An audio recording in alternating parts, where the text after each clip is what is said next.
नमस्कार दोस्तों, sofa series में आपका स्वागत है। तो आज हम फिर आप लोग के लिए जीके जीएस का ये 50 इंपॉर्टेंट क्वेश्चन का तीसरा सीरीज लेके आ गए हैं। और हम फुल्ली गवर्नमेंट कॉलेज की तैयारी करवाते हैं, क्योंकि फुल्ली गवर्नमेंट कॉलेज में फ्री में नामांकन होता है।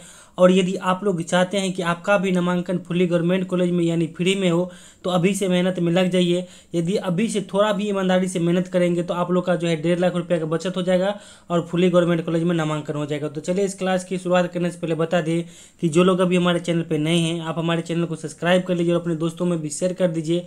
तो चलिए इस क्लास की शुरुआत करते हैं। तो पहला क्वेश्चन है कि निम्न में से किसकी आवश्यकता प्रकाश संश्लेषण के लिए नहीं है? तो ऑप्शन में सूर्य का प्रकाश, कार्बन डाइऑक्साइड, ऑक्सीजन, जल। तो देखिए, प्रकाश संश्लेषण के लिए जो है इसमें से ऑक्सीजन की आवश्यकता नहीं है, क्योंकि प्रकाश संश्लेषण अभिक्रिया के फलस्वरूप ऑक्सीजन तो देना ही होता है, तो इसीलिए इसकी ज़रूरत नहीं पड़ती है। उसके बाद इसमें जितना है सूर्य का प्रकाश हो या कार्बन डाइऑक्साइड हो, जल हो, इस सब का जरूरी पड़ता है। अब आप सुने होंगे कि कुछ पौधे जो है रात में भी जो है प्रकाश संश्लेषण की क्रिया करते हैं। आपको बता देते हैं उसमें क्या होता है। तो कुछ पौधे में क्या होता है ना कि कार्बनिक अम्ल के टूटने से जो है कार्बन डाइऑक्साइड जो रात में बनने लगता है, उस कारण जो है उसमें प्रकाश संश्लेषण की अभिक्रिया शुरू हो जाती है। जैसे आप देखिए, नीम का पेड़ हो गया, तुलसी का पेड़ हो गया या पीपल का पेड़ हो गया, इस सब में जो है रात में भी प्रकाश संश्लेषण की क्रिया होता है। अब चलिए अगला प्रश्न देखते हैं। अगला प्रश्न है कि जैन धर्म के संस्थापक कौन थे? तो ऑप्शन में महावीर स्वामी, ऋषभदेव, गौतम बुद्ध, दयानंद सरस्वती। तो देखिए, जैन धर्म के जो है संस्थापक कौन थे? तो महावीर स्वामी थे। अब आपको बताते हैं कि देखिए, जैन धर्म में कुल जो है 24 तीर्थंकर हुए, जिसमें पहला थे महावीर स्वामी और सबसे लास्ट में कौन थे? 24वां ऋषभदेव थे। अब देखिए, बौद्ध धर्म के संस्थापक कौन थे? तो गौतम बुद्ध थे। और आर्य समाज के संस्थापक कौन थे? तो दयानंद सरस्वती थे। अब चलिए अगला प्रश्न देखते हैं। अगला प्रश्न है कि आदि काव्य की संज्ञा किसे दी जाती है? तो ऑप्शन में रामायण, महाभारत, गीता, भागवत पुराण। तो देखिए, आदि काव्य की संख्या जो है रामायण को दी जाती है। और देखिए, विश्व में सबसे बड़ा 2 ही महापुराण है, एक है रामायण और महाभारत, ठीक ना। अब चलिए अगला प्रश्न देखते हैं। अगला प्रश्न है कि आधुनिक आवर्त सारणी में वर्गों की कुल संख्या है? तो ऑप्शन में 7, 9, 11, 18। तो देखिए, आधुनिक आवर्त सारणी में जो है वर्गों की कुल संख्या कितनी है? तो 18 है। और आधुनिक आवर्त सारणी में जो है आवर्तों की कुल संख्या कितनी है? तो 7 है। अब देखिए, आधुनिक आवर्त सारणी के जो है निर्माता कौन है? तो मेंडलीफ है। अब चलिए अगला क्वेश्चन देखते हैं। अगला क्वेश्चन है कि लोक चित्रकला मधुबनी किस राज्य में लोकप्रिय है? तो ऑप्शन में महाराष्ट्र, राजस्थान, बिहार, उत्तर प्रदेश। तो देखिए, लोक चित्रकला मधुबनी जो है हमारे प्यारा बिहार में, ठीक है। मधुबनी जैसे कि नेपाल साइड में है मधुबनी, यानी खासकर मिथिला क्षेत्र कर दीजिए। मिथिला का सबसे मेन पॉइंट यही है, और हम भी जो है मिथिला से ही आते हैं, तो इसीलिए तो इससे हम जो बहुत ज़्यादा रूबरू हैं। अब देखिए, सभी राज्य का भी लोक कला देख लेते हैं। अब जैसे आप देख लीजिए, महाराष्ट्र में जो है रंगोली लोक कला प्रसिद्ध है। उसके बाद देख लीजिए, राजस्थान में मांडा होता है लोक कला। उत्तर प्रदेश में जो है सोनरख या चौकपूर्णा लोक कला प्रसिद्ध है। अब चलिए अगला प्रश्न देखते हैं। अगला प्रश्न है कि स्वर्ण मुख्यतः कहाँ पाया जाता है? तो ऑप्शन में पन्ना, खेतरी, कोलार, सिंहभूम।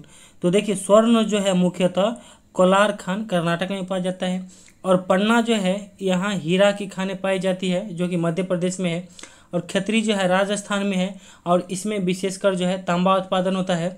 और सिंहभूम जो है झारखंड का लौह उत्पादन के लिए प्रसिद्ध है। अब चलिए अगला क्वेश्चन देखते हैं। अगला क्वेश्चन है कि विश्व में इंटरनेट उपभोक्ताओं की संख्या सर्वाधिक किस देश में है? तो ऑप्शन में अमेरिका, चीन, भारत, नेपाल। तो देखिए, विश्व में जो है इंटरनेट उपभोक्ताओं की सर्वाधिक संख्या चीन में है, और दूसरा स्थान पर कौन है? भारत है। अब आपको बता देते हैं कि इंटरनेट का आविष्कार जो है रॉबर्ट वहान किया था, और जो है इसके साथी थे विंड सर्फ, ये दोनों मिल के किए थे इंटरनेट का आविष्कार। अब चलिए अगला प्रश्न देखते हैं। अगला प्रश्न है कि लोकसभा अध्यक्ष अपना त्याग पत्र किसको देता है? तो ऑप्शन में है राष्ट्रपति, उपराष्ट्रपति, प्रधानमंत्री, लोकसभा अध्यक्ष। नहीं, लोकसभा उपाध्यक्ष है। तो देखिए, लोकसभा जो है अध्यक्ष अपना त्यागपत्र जो है लोकसभा उपाध्यक्ष को सौंपता है। अब देखिए, लोकसभा से कुछ बताते हैं आपको। देखिए, जब किसी भी अधिवेशन की अध्यक्षता की बात आए, तो उसका अधिवेशन जो है लोकसभा में जो है लोकसभा अध्यक्ष ही करता है, चाहे वो संयुक्त अधिवेशन हो या अलग अलग अधिवेशन हो, ठीक है। और देखिए, संयुक्त अधिवेशन को बुलाता कौन है? तो राष्ट्रपति बुलाता है, मगर इसका जो है अध्यक्षता आपको लोकसभा अध्यक्ष ही करता है। अब आपको सभी को देख लेते हैं ऑप्शन में।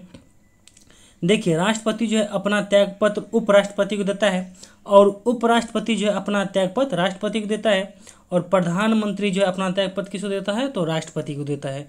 अब चलिए अगला प्रश्न देखते हैं।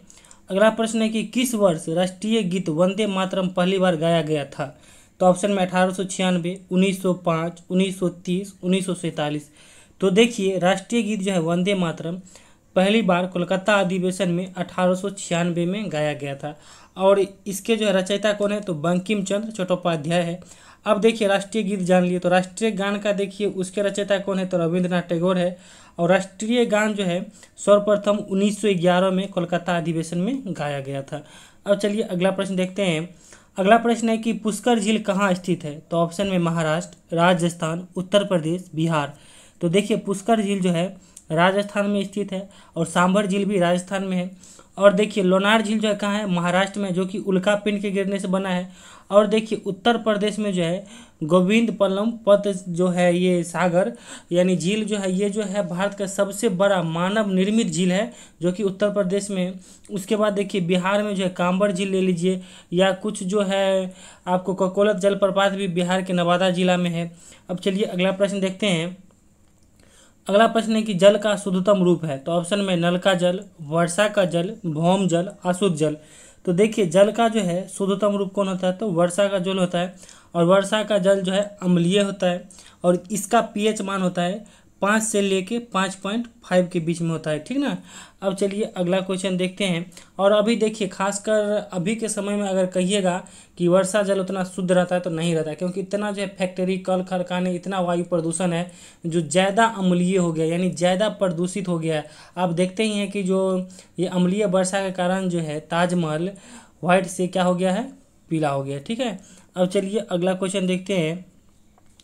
अगला क्वेश्चन है कि दूध प्रोटीन को पचाने वाला एंजाइम है? तो ऑप्शन में पेप्सिन, ट्रिप्सिन, रेनिन, कोई नहीं।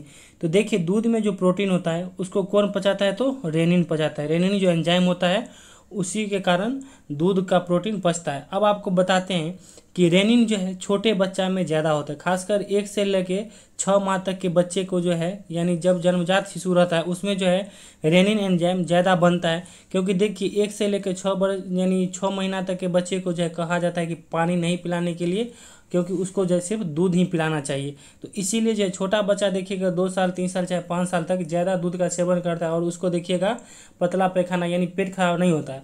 और हम लोग उतना दूध पी ले, रोज़ 3-4 लीटर रोज़ पिए, तो देखिए क्या होता है कि 10 बार बाथरूम जाना पड़ेगा। अब देखिए, सभी ऑप्शन को भी देख लेते हैं। पेप्सिन, यह भी एक एंजाइम है। अब देखिए, पेप्सिन का काम क्या है, यह जो है पाचन, भूख में सुधार करना और अपच में जो है यह सुधार करने के लिए बहुत उपयोगी होता है पेप्सिन एंजाइम। अब देखिए, ट्रिप्सिन एंजाइम क्या है। ट्रिप्सिन एंजाइम का काम है कि प्रोटीन को जो है छोटे छोटे टुकड़ों में विभाजित करना, जैसे कि ये खून में जो है समाहित हो जाए। या प्रोटीन एंजाइम को आप यदि कहीं घाव हो गया, अगर ऊपर से लगाइएगा तो घाव से जितना भी गंदगी मल उल रहता है वो निकाल देता है। अब चलिए अगला प्रश्न देखते हैं। अगला प्रश्न है कि लाड़ में कौन सा एंजाइम पाया जाता है? तो ऑप्शन में रेनिन, टाइलिन, इंसुलिन, एड्रेनालिन। तो देखिए, लाड़ में जो है टाइलिन नामक एंजाइम पाया जाता है, और इसका काम क्या है कि स्टार्च का पाचन करना। अब रेनिन आपको बताइए कि रेनिन एंजाइम के कारण दूध में जो प्रोटीन होता है उसका पाचन करता है। उसके बाद देखिए, इंसुलिन जो है हार्मोन है, इसके कमी के कारण क्या होता है, मधुमेह रोग होता है। और एड्रेनालिन जो है, यह जो है क्या कहते हैं कि इमरजेंसी हार्मोन, यानी अगर तत्काल अगर आपको कोई मार रहा है, अगर आप बेहोश है फिर भी आपको होश आ जाएगा। या खासकर कह सकते हैं कि जितने भी सेक्सुअल हार्मोन है शरीर में उसको उत्तेजित करने के लिए एड्रेनालिन हार्मोन कार्य करता है, यानी वो उस पर छिड़कता है, तभी जाके वो अगला जो भी सेक्सुअल हार्मोन है, एस्ट्रोजन हो या प्रोस्टेरोन हो, यह सब उत्तेजित होता है। अब चलिए अगला क्वेश्चन देखते हैं। अगला क्वेश्चन है कि अंतरिक्ष यात्री को अंतरिक्ष कैसा दिखाई देता है? तो ऑप्शन में बैगनी, लाल, नीला, काला। तो देखिए, अंतरिक्ष यात्री को जो अंतरिक्ष कैसा दिखाई देता है, तो काला, क्योंकि अंतरिक्ष में जो है वायुमंडल का अभाव होता है, यानी अंतरिक्ष में जो है निर्वात पाया जाता है, वहाँ कोई भी वायु नहीं पाया जाता है। आप यदि अंतरिक्ष में एक दूसरे आदमी से बात करेंगे तो आप सुनाई नहीं देगा, क्योंकि वहाँ वायुमंडल का अभाव है। और देखिए, ऐसा भी क्वेश्चन आता है कि अगर चंद्रमा पे जो है अगर कोई बम फूटा तो क्या पृथ्वी पर आवाज आएगा या कोई दूसरा व्यक्ति सुन सकता है? तो नहीं सुन सकता है, क्योंकि देखिए ध्वनि को किसी ना किसी माध्यम की जरूरत होता है, ठीक है। अब चलिए अगला क्वेश्चन देखते हैं। अगला क्वेश्चन है कि भारत के किस भाग में बम्बू नृत्य प्रसिद्ध है? तो ऑप्शन में नागालैंड, मेघालय, कर्नाटक, गुजरात। तो देखिए भारत के जो है खासकर अगर कहा जाए तो देखिए खासकर जो है मिजोरम में बम्बू नृत्य प्रसिद्ध है, मगर ऑप्शन के अनुसार जो है मेघालय होगा। अब आपको बताते हैं सभी ऑप्शन को। नागालैंड में देख लीजिए तितली नृत्य है, यक्षगान नृत्य कर्नाटक में होता है, और गरबा कहाँ होता है? गुजरात में होता है, या डांडिया भी गुजरात में होता है। अब चलिए अगला प्रश्न देखते हैं। अगला प्रश्न है कि निम्न नदियों में से सबसे अधिक पथ परिवर्तन करती है? तो ऑप्शन में सोन नदी, गंडक नदी, कोसी नदी, गंगा नदी। तो देखिए सबसे अधिक पथ परिवर्तन जो है कोसी नदी करती है, और कोसी नदी को जो है बिहार का शोक कहा जाता है, और इसी के कारण बिहार में सबसे ज़्यादा तबाही आता है। अब देखिए सभी ऑप्शन को भी देख लेते हैं हम लोग। अब आपको बताते हैं कि देखिए सोन नदी का जो उद्गम होता है अमरकंटक की पहाड़ी से, उसके बाद गंडक नदी का जो हिमालय से, और गंगा नदी का जो है गंगोत्री ग्लेशियर से इसका उद्गम स्थल है।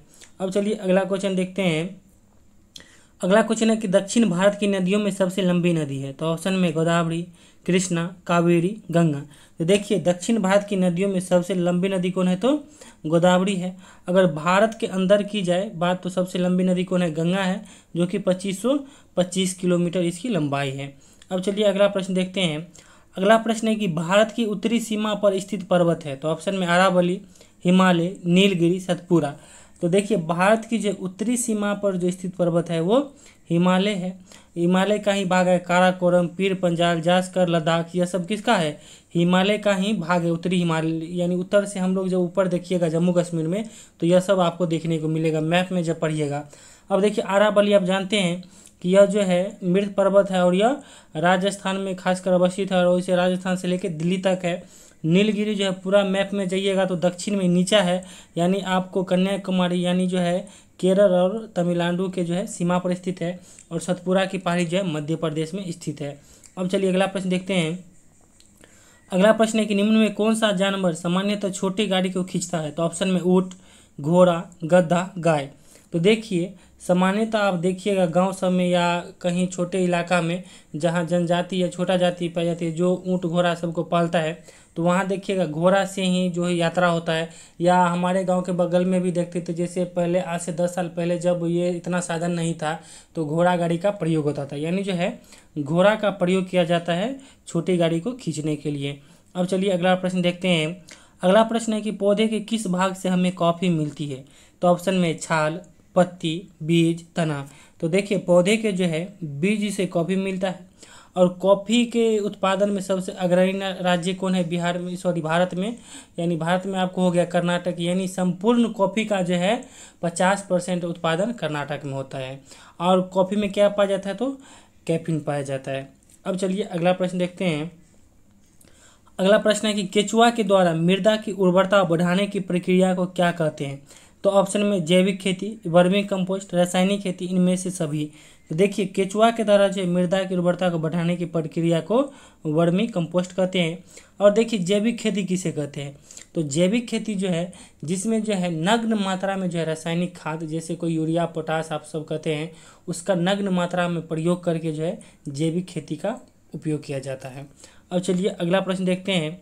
और देखिए केचुआ का जो है किसान का मित्र भी कहा जाता है। अब अगला प्रश्न है कि राज्य के शासन का वास्तविक अध्यक्ष कौन होता है? तो ऑप्शन में विधानसभा अध्यक्ष, राज्यपाल, मुख्यमंत्री, प्रधानमंत्री। तो देखिए राज्य के जो है शासन का वास्तविक अध्यक्ष कौन होता है? तो मुख्यमंत्री होता है। और केंद्र में जो है शासन का वास्तविक अध्यक्ष कौन होता है? तो प्रधानमंत्री। अब आप जानते ही हैं कि केंद्र में भी देखिए राष्ट्रपति जो नाम मात्र का कठपुतली रहता है, सभी काम जो है यानी कार्यकारी अध्यक्ष कोई भी काम का कौन है? प्रधानमंत्री है। सिर्फ राष्ट्रपति मुखौटा बना है, और वैसे ही जो है राज्यपाल जो है राज्य में मुखौटा रहता है, और वास्तविक अध्यक्ष कौन होता है? यानी जो भी कार्य होता है या कार्यकारी प्रणाली है उसका मुख्यमंत्री होता है। अब चलिए अगला प्रश्न देखते हैं। अगला प्रश्न है कि 1857 का विद्रोह कहाँ से शुरू हुआ था? तो ऑप्शन में दिल्ली, मेरठ, झांसी, कानपुर। तो देखिए 1857 का विद्रोह जो है मेरठ से शुरू हुआ था, और इसमें शहीद होने वाले पहले क्रांतिकारी कौन थे? तो मंगल पांडे थे। अब आपको बताते हैं। अब देखिए झांसी से जो है इस क्रांति का नेतृत्व जो है रानी लक्ष्मीबाई किया था, कानपुर से नाना साहब, और दिल्ली से जो है कौन? बहादुर शाह जफर किए थे। अब चलिए अगला प्रश्न देखते हैं। अगला प्रश्न है कि यूनिसेफ का मुख्यालय कहाँ है? तो ऑप्शन में पेरिस, वाशिंगटन डीसी, जेनेवा, रोम। तो देखिए यूनिसेफ का मुख्यालय जो है पेरिस में स्थित है। अब देखिए जेनेवा में जो है WHO यानी विश्व स्वास्थ्य संगठन और रेड क्रॉस का मुख्यालय जो है जेनेवा में है। उसके बाद देखिए वाशिंगटन डीसी में विश्व बैंक का मुख्यालय है जो कि अमेरिका में है। और रोम में जो है विश्व खाद्य संगठन और कृषि संगठन का मुख्यालय रोम में है। अब चलिए अगला प्रश्न देखते हैं। अगला प्रश्न है कि भारत में संघ राज्यों का प्रशासन किसके द्वारा होता है? तो ऑप्शन में राष्ट्रपति, उपराज्यपाल, गृह मंत्री, प्रधानमंत्री। तो भारत में जो है संघ राज्यों का प्रशासन जो है राष्ट्रपति के द्वारा होता है, यानी जितने भी संघ शासित राज्य है उसमें जो है उसका प्रशासन आपको राष्ट्रपति के द्वारा होता है। और राष्ट्रपति का जो है उसके आदमी कौन होते हैं? तो वहाँ उपराज्यपाल होते हैं, ठीक है। और किसी भी क्षेत्रीय, किसी भी मान लीजिए क्षेत्र का प्रशासनिक अगर अधिकारी या प्रशासनिक बागडोर किसका रहता है? तो गृह मंत्री को रहता है। अब चलिए अगला क्वेश्चन देखते हैं। अगला क्वेश्चन है कि सर्वाधिक देशों वाला महाद्वीप है? तो ऑप्शन में एशिया, अफ्रीका, ऑस्ट्रेलिया, अंटार्कटिका। तो देखिए सर्वाधिक देशों वाला महाद्वीप कौन है? तो अफ्रीका है। यहाँ जो है आपको कुल कितना देश है? 54 देश है। उसके बाद देखिए जनसंख्या की दृष्टि से सबसे बड़ा महाद्वीप कौन है? तो एशिया है और यहाँ देशों की संख्या 48 है। उसके बाद देखिए ऑस्ट्रेलिया जो है सबसे छोटा महाद्वीप है और यहाँ जो देशों की संख्या 14 है। और अंटार्कटिका महाद्वीप में एक भी देश नहीं है। यह जो है क्या कहते हैं वैज्ञानिक जो है खोज के लिए समर्पित है। यहाँ किसी का भी देश नहीं है, कोई मतलब यहाँ किसी का राज नहीं है, यह जो है जगह गुलाम नहीं है, यह फ्री है सबके लिए। अब चलिए क्योंकि देखिए यहाँ जो है सभी दिन बर्फ ही ढका रहता है। अब अगला प्रश्न देखते हैं। अगला प्रश्न है कि पादप विज्ञान में किसका अध्ययन किया जाता है? तो ऑप्शन है मानव शरीर, पौधा, मिट्टी, अनुवांशिकी। तो देखिए पादप विज्ञान में जो है किसका अध्ययन किया जाता है? तो ये सिंपल आप मार सकते हैं पौधा का। अब देखिए एटोनॉमी में जो है मानव शरीर का अध्ययन किया जाता है, पेडोलॉजी में मिट्टी का और जेनेटिक्स में जो है अनुवांशिकी का। अब चलिए अगला प्रश्न देखते हैं। अगला प्रश्न है यानी जेनेटिक्स तो अनुवांशिकी हो ही गया, तो देखिए यहाँ थोड़ा सुधारने की बात है।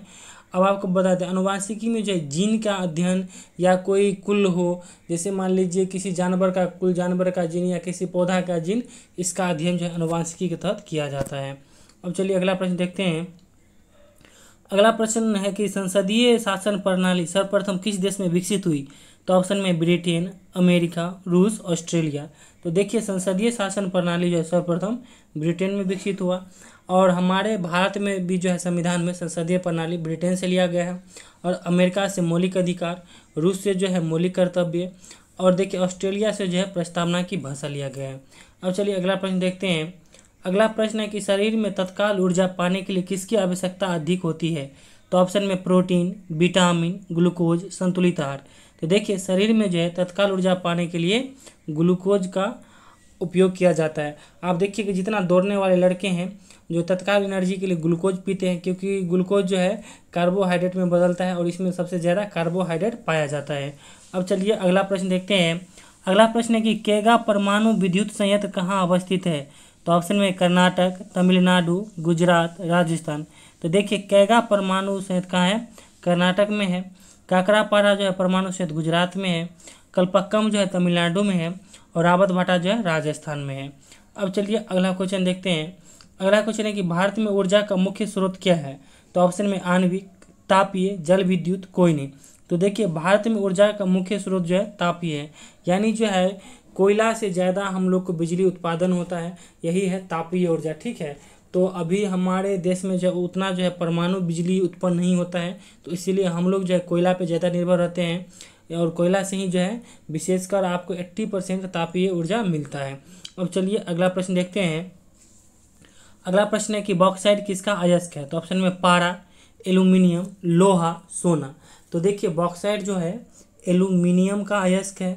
अब देखिए सिनेबार जो है पारा का अयस्क है, हेमेटाइट है लोहा का अयस्क और कैल्वेराइट जो है सोना का अयस्क है। अब चलिए अगला प्रश्न देखते हैं। और देखिए आप लोग को यह क्लास अच्छा लगा हो तो प्लीज़ वीडियो को लाइक कीजिए, क्योंकि देखिए हम कोशिश करते हैं कि हम ऐसा ऑप्शन सेट करें। एक तो देखिए 50 क्वेश्चन है, उसके बाद 50 क्वेश्चन में 4-4 ऑप्शन है, हम सभी को डिस्कशन करते हैं। लगभग समझिए 150 प्लस क्वेश्चन जो है आपको हम बताते हैं, ठीक है। तो इसीलिए प्लीज़ आपसे रिक्वेस्ट है कि हमें सपोर्ट कीजिए, वीडियो को लाइक कीजिए और अपने ज़्यादा से ज़्यादा दोस्तों में शेयर भी कीजिए, ठीक है। इससे हमें भी मोटिवेशन मिले, क्योंकि देखिए अभी जो है यूट्यूब पे ज़्यादा बच्चा नहीं है ऑनलाइन पढ़ने वाले, क्योंकि जब फॉर्म फिलअप हो जाते हैं तभी पढ़ते हैं। तो आप लोग जो सिंसियर बच्चा हैं अभी अब आप लोग पढ़ते हैं गवर्नमेंट कॉलेज के लिए, तो प्लीज़ आप लोग जितना ही पढ़ते हैं उतना तो हमें सपोर्ट कीजिए। तो चलिए अब अगला क्वेश्चन देखते हैं। अगला क्वेश्चन है कि टेलीस्कोप की खोज किस वैज्ञानिक ने की थी? तो ऑप्शन में Newton, James Watt, Edward Teller, Galileo. तो देखिए टेलीस्कोप की खोज जो है गैलीलियो ने किया था। उसके बाद सभी ऑप्शन को देख लेते हैं।